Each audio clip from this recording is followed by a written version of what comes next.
Hi friends, मैं संजीव और आज मैं फिर से आपके लिए बिहार स्पेशल का तीसरा वीडियो ये होगा मेरा। और इसमें मैं आपको बिहार के इतिहास के बारे में बताने वाला हूँ। बिहार का इतिहास जानने से पहले आपको थोड़े से मैं पीछे लेकर चलता हूँ महाजनपद की ओर। जैसा कि आप लोग कुछ लोग जानते भी होंगे कि भारत में कुल 16 महाजनपद थे और 16 में से बिहार में 3 महाजनपद थे स्थित। और ये 3 महाजनपद कौन कौन से थे? तो ये क्षेत्र जो था मेरा, ये मगध का क्षेत्र था। पटना, नालंदा, गया, ये क्षेत्र मेरा मगध का था। इसके ऊपर जो वैशाली का क्षेत्र देख रहे हैं, ये वज्जी महाजनपद था। और ये भागलपुर का क्षेत्र जो था, ये मेरा अंग महाजनपद था। तो कहा जाता है कि 16 महाजनपद में सबसे शक्तिशाली महाजनपद बनकर मगध महाजनपद निकला। इसका रीज़न भी मैं बताऊंगा। इसका रीज़न ये था कि यहाँ के जो शासक हुए, इन्होंने अपने राज्य विस्तार के लिए विवाह नीति को अपनाया था। तो मैं महाजनपद पे जाऊं इससे पहले एक वंश के बारे में हम देखते हैं, जिसका नाम है बृहद्रथ वंश। बृहद्रथ वंश आपके लिए इंपॉर्टेंट है। बृहद्रथ नाम का एक शासक था जिसने सबसे पहले बिहार के मगध के क्षेत्र में शासन किया था। मगध के क्षेत्र नहीं, पूरा मगध ही, पूरा बिहार ही हम बोल सकते हैं कि पूरे बिहार पे इस व्यक्ति का शासन था। और इसका एक पुत्र था जिसका नाम था जरासंध। और जरासंध के बारे में आप लोग जानते होंगे। जरासंध कहा जाता है कि जरासंध जो था वो ये जो है बृहद्रथ का पुत्र है। और इसके बारे में जानकारी हमें मिलती है जय संहिता में। जय संहिता। अब ये जय संहिता क्या है? तो थोड़ा यहाँ पे मैं पीछे चलता हूँ।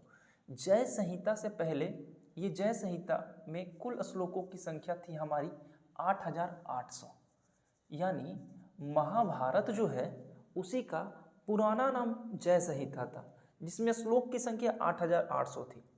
ये जय संहिता चेंज होकर भारत बना, जिसमें श्लोकों की संख्या 24000 हो गई। और फिर ये भारत चेंज होकर महाभारत बना। और महाभारत में कुल श्लोकों की संख्या वर्तमान में 1 लाख है। तो यहाँ नाम में परिवर्तन होने के साथ साथ श्लोकों की संख्या में भी बढ़ोतरी हो रही है।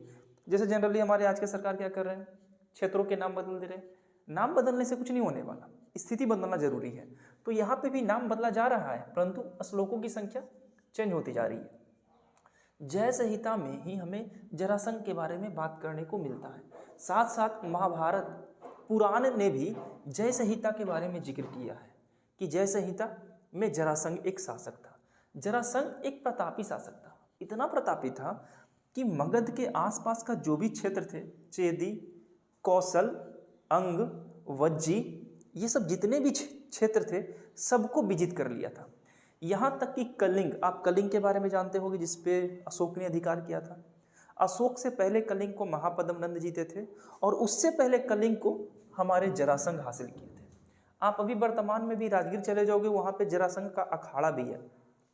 अब ये परास्त कैसे हुआ था?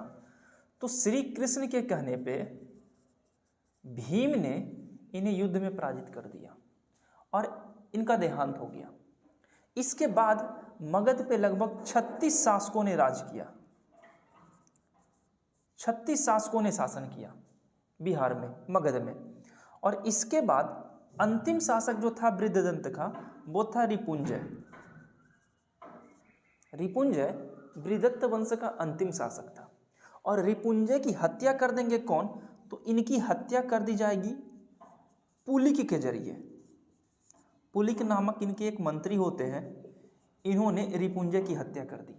स्टोरी ही है, कुछ और नहीं, ज़्यादा प्रेशर भी नहीं लेना है। बिहार के इतिहास में कुछ और नहीं, बस स्टोरी है, स्टोरी समझिएगा। बृहद्रथ नाम का एक शासक था जिसका पुत्र हुआ जरासंध। जरासंध एक प्रतापी शासक था, इसलिए इन्होंने पूरे बिहार को अपने क्षेत्र में के अधीन कर लिया।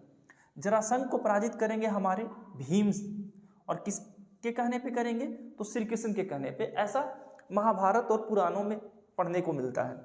इसके बाद बृहद्रथ वंश के अंतिम शासक थे रिपुंजय, और इनकी हत्या इन्हीं के मंत्री पुलिक ने कर देंगे।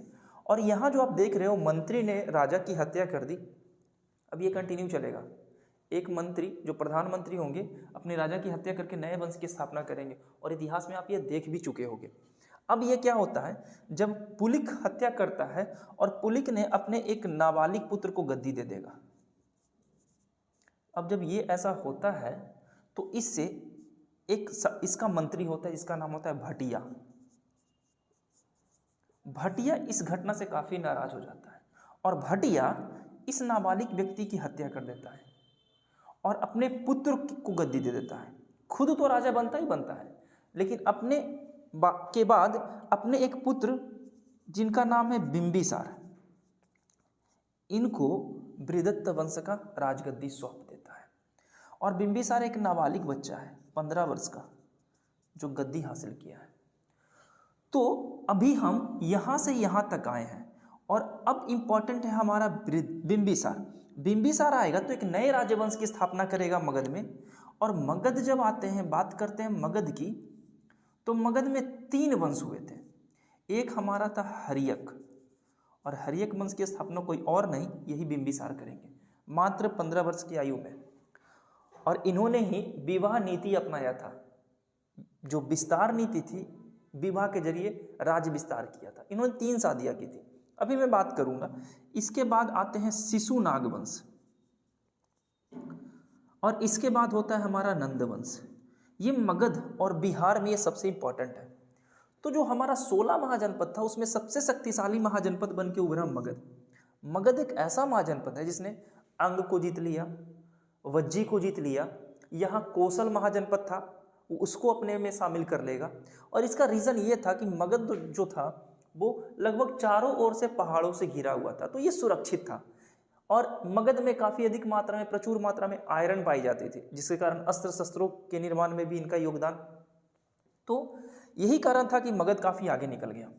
तो जब ये सारी घटनाएं हो जाएगी, तभी हमारे एक नए शासक आएंगे, बिंबिसार। बिंबिसार एक ऐसे शासक थे जो मगध की गद्दी पर बैठते हैं, और कहा जाता है कि ये मगध की गद्दी पर लगभग 52 सालों तक राज्य किए, 52 वर्षों तक मगध की गद्दी पे आएंगे, बैठेंगे। और मैं ये बिंबिसार शासक को अभी नहीं, मैं नेक्स्ट वीडियो में बताने वाला हूँ।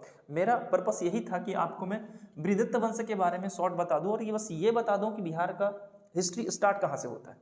तो सबसे इंपॉर्टेंट था महाजनपद, मगध महाजनपद, जिसकी राजधानी आपसे पूछा गया है गृहब्रिज, जिसको गृहब्रज भी बोलते थे, वर्तमान राजगीर। यहाँ वज्जी होगा, वज्जी की राजधानी वैशाली थी। और यहाँ अंग महाजनपद होगा, जिसकी राजधानी, अंग की राजधानी चंपा थी। ठीक, और यहाँ पे एक यूपी में एक क्षेत्र पड़ता है हमारा कोसल, कोसल की राजधानी श्रावस्ती थी। और इसी कोसल में जो होंगे एक प्रसेनजीत होंगे। प्रसेनजीत एक वैसे शासक है जिन्होंने तक्षशिला महाविद्यालय से स्नातक किया था और अपनी बहन का विवाह किए थे बिंबिसार के साथ। और बिंबिसार क्या करेंगे, विवाह के उपरांत बिंबिसार को एक क्षेत्र मिलेगा, काशी का क्षेत्र। और काशी का क्षेत्र उस समय 1 लाख रुपया सालाना इनकम वाला क्षेत्र था। और प्रसेनजीत बस इसलिए उसको काशी दहेज में दिए थे ताकि उनकी बहन श्रृंगार कर सके। तो आप समझ सकते हो कि उस समय 1 लाख रुपये सालाना वाला क्षेत्र उस समय बिंबिसार को मिला था। और वही जो हमारी महाकोसला नाम थी उस कन्या की, जिससे उनका एक पुत्र होता है जिनका नाम होता है अजातशत्रु। ये स्टोरी आप सुने ही होंगे। तो अब मैं जो भी जिक्र करूंगा मैं कल करूंगा, बस मेरा पर्पस बस इतना ही था कि आ जाऊं मैं थोड़ा सा सिनेरियो बता दूं बिहार के बारे में। अब कंटिन्यू चलेंगे हम बिहार के बारे में, बिहार के इतिहास के बारे में। यहाँ से मगध स्टार्ट होगा, बिंबिसार के बारे में जिक्र करेंगे। बिंबिसार को श्रोणिक के नाम से जाना जाता है। बिंबिसार 80,000 गाँव के एक खुद रखवाले, एकमात्र रखवाले थे। बिंबिसार एक ऐसा व्यक्ति है जिसने सर्वप्रथम हाथी का उपयोग किया था युद्ध में। ठीक है, तो ये सारी बातें होगी बिंबिसार के बारे में। बिंबिसार कौन है, तो बिंबिसार वो व्यक्ति हैं जो इनके साला थे महावीर स्वामी। ये जो हमारे प्रसेनजीत है, प्रसेनजीत उनके मामा लगते थे, महावीर स्वामी के मामा। और प्रसेनजीत ने अपनी बहन की शादी बिंबिसार से की थी, तो उस नाते महावीर स्वामी बिंबिसार के साला हुए। और बिंबिसार के समय में ही महात्मा बुद्ध थे। ठीक है, तो मैं इसके बाद कल बात करता हूँ, मिलता हूँ। तब तक पढ़ाई जारी रखिए, मिलते हैं नेक्स्ट वीडियो में। तब तक के लिए अपना ख्याल रखिए, धन्यवाद।